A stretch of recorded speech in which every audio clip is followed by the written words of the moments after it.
Gen Z அந்த தம்பிகளும் ஆட்கொள்ளுகிற திமுக இருக்காங்களா? Gen Z திமுக இருக்காங்க, சீமா கட்சியில் இருக்காங்க. ஜென்சி தம்பிகளையும் ஆக்கிரமிக்கிற பேச்சாக என் பேச்சு இன்னைக்கு அமைஞ்சிச்சிடுச்சு.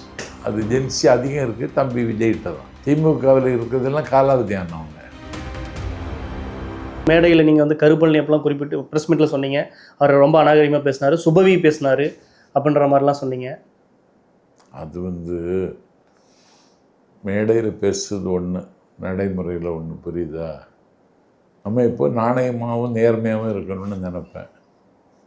அந்த நினைப்புக்கு இன்றைக்கி ஊனத்தை ஏற்படுத்த முயற்சிக்கிறாங்க.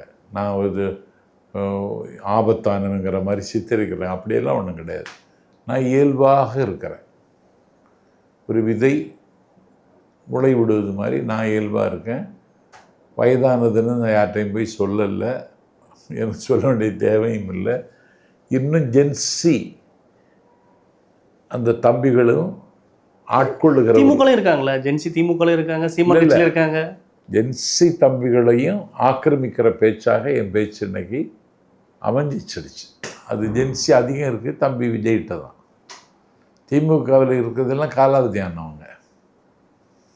அதிமுக அது கிடையாது. பிஜேபியில் அண்ணாமலை காலத்தில் கொஞ்சம் இருந்தாங்க, அவங்க இப்போ இருக்காங்களா இல்லையான்னு தெரியாது. அந்த ஜென்சி தலைமுறைக்கும் போய் சேர்ற பேச்சு சம்பத்தினுடைய பேச்சு. அதுதான் காரணமாக இருக்கும்.